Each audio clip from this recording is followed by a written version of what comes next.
Hey everyone, you're live with Necee. I am your host, Opal Bailey, and I have with me today Sammy Jackson. I'm gonna tell you what, y'all are in for an awesome treat. I can't even wait. So Sammy, you know what? Just show us what you can do.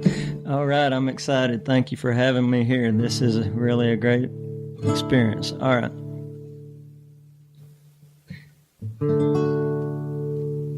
All right.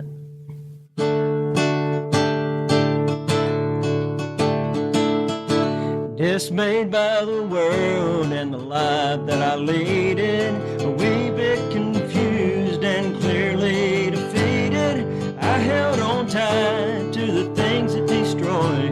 Oh, Satan was laughing when he stole my joy. I cried out by day and I cried out by night. The chains just got tighter with no end in sight, till I made up my mind I'd make Jesus mine and nail it on down. You gotta nail it on down to the old rugged cross. I've never been sorry for the things that I've lost.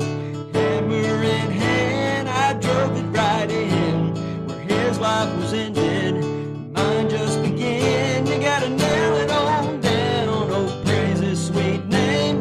He broke my bonds, my shackles and chains, right through his hands with an old clanking sound. You gotta nail it on down. When your whole world has fallen apart and all hell breaks loose in the midst of your heart, just like old Job, you've gotta hold on.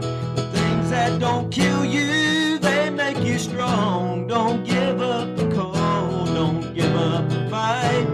It's all in his purpose till you get it right. The old life in your mind, you gotta leave it behind. You gotta nail it on down.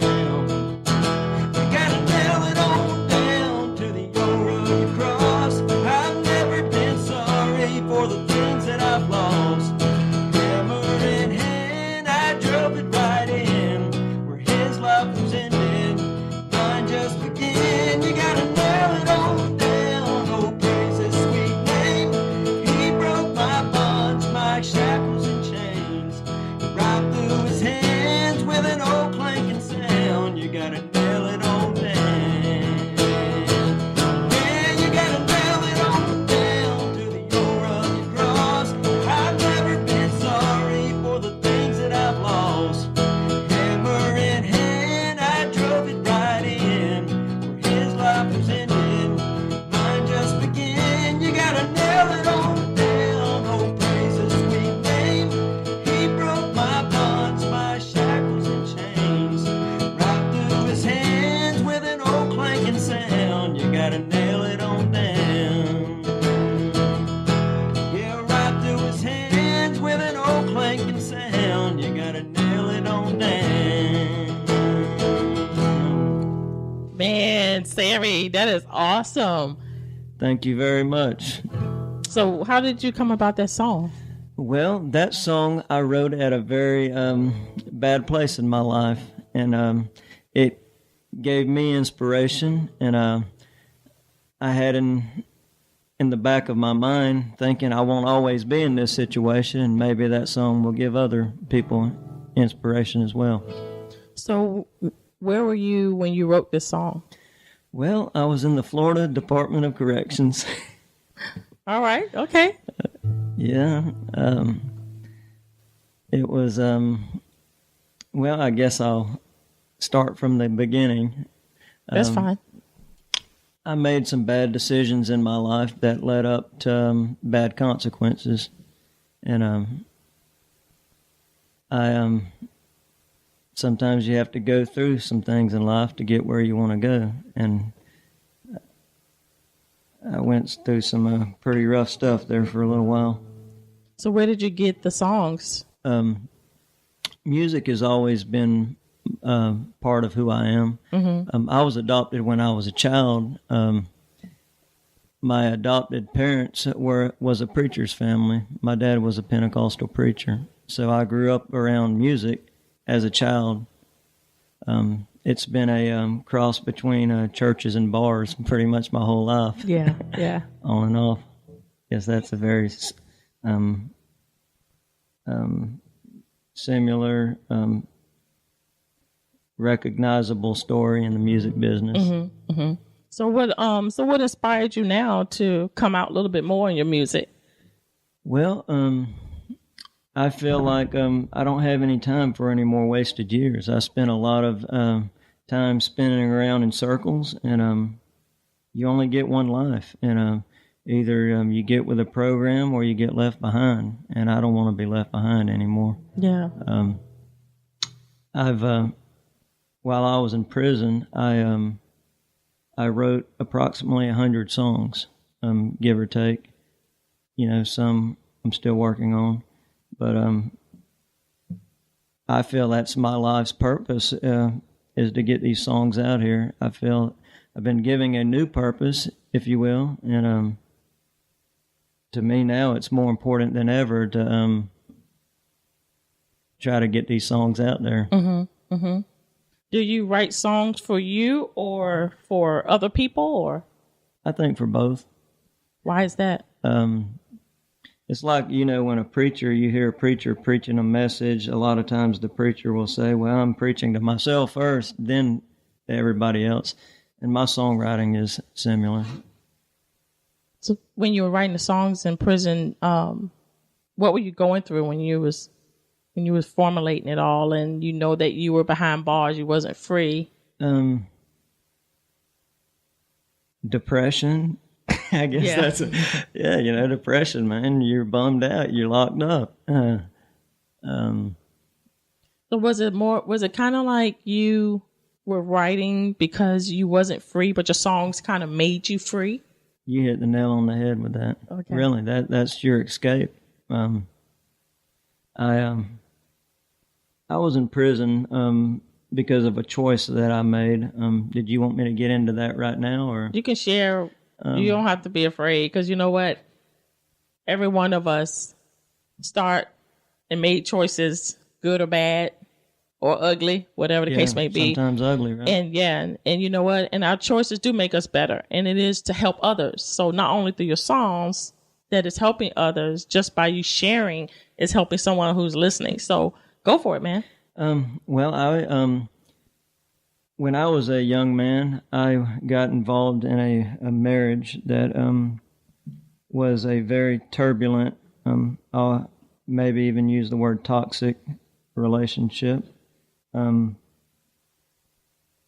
It was one of them deals where I guess I was a glutton for punishment. Sometimes we are. Maybe she was too, I don't know. But either way, it was a rocky situation, and that was a direct factor in what led up to me coming to prison. The infidelity, the fighting, the arguing. It was chaos. That's the only word I know to describe it. And this went on for years, and I actually went to prison for aggravated battery, was the charge that sent me to prison. My ex-wife was seeing a guy while we was married. I obviously didn't approve of that. Mm-hmm. And without going into the minute details of what happened the actual night, it led up to me being arrested. I didn't batter her. Obviously, it was him. Right. But it was a bad situation. Well, actually, I shot him. I didn't batter him. Okay. Not that that's any better. Well, I'm going to go ahead and let you finish. Yeah. But, I was sentenced to 8 years in the Florida Department of Corrections. On an 8-year sentence, I ended up doing approximately 6 years. And I had a lot of time to think about what was important, Before I went to prison, there wasn't a lot that had priority in my life. I was like a leaf in the wind. Mm. And when you realize how fragile and short life is and how precious your freedom is,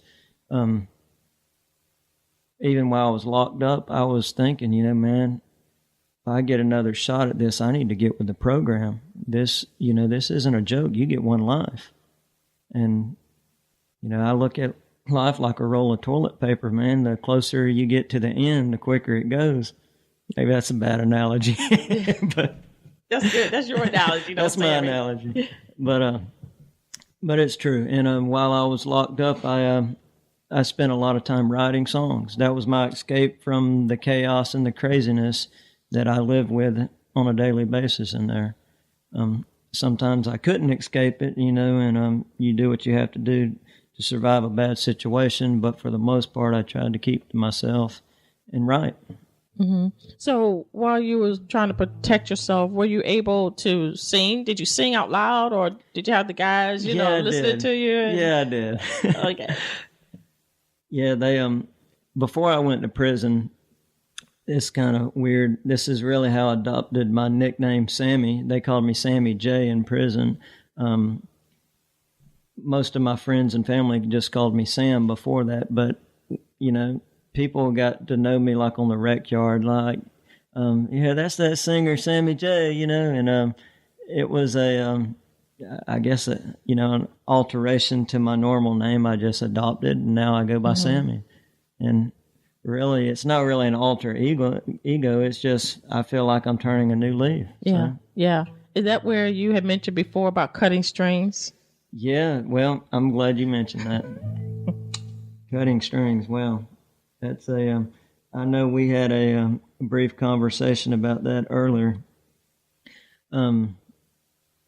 It's a mouthful, I know. Yeah, cutting strings is very important, especially if there's a toxic relationship involved. Not necessarily that. Anything that's going to step between you and your path to success. Sometimes you have to love people from a distance. Yeah, that's true. And you have to just know to move on. Right. And I define success as happiness. I don't define it as materialistic possessions because they come and go. Mm-hmm. But happiness, and that's important. And for me personally, I had to cut a lot of strings to get on my path to happiness. I haven't arrived there, but I'm on the way. Mm-hmm. Mm-hmm.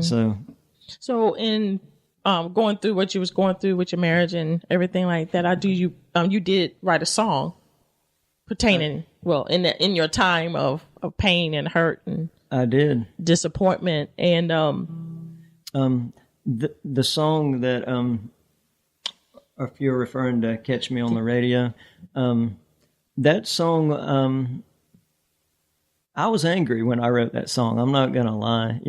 I was angry, but it was almost therapeutic because I feel like I turned a negative energy into something positive. Mm-hmm. And music helped me learn to vent constructive uses, especially of negative energy. Mm-hmm. When you have all that energy bottled up, it's you don't have to be in a prison to experience that. I think everybody, life in general, sometimes whether you're a single mom or whatever, you feel like you're going to explode. Boom, life jumps on your shoulders. Mm-hmm. And that's how I use my energy. That's what I put it into. And now I hear the song, I laugh. It's funny, Yeah. So can we hear it? Absolutely. All right. Here's Sammy, and you can catch me on the radio. Catch me on the radio and think about the way you let me go. You can dial me up constantly. Well, that's as close as you'll get to me. Think about the way you broke my heart and talk about me in a trailer park. Burn that bridge, baby, don't you know? You can catch me on the radio. Child support ain't wasted years. As long as you love me with ain't it dear. It took a while for me to dry my tears. Your kind of loving it ain't welcome here. I better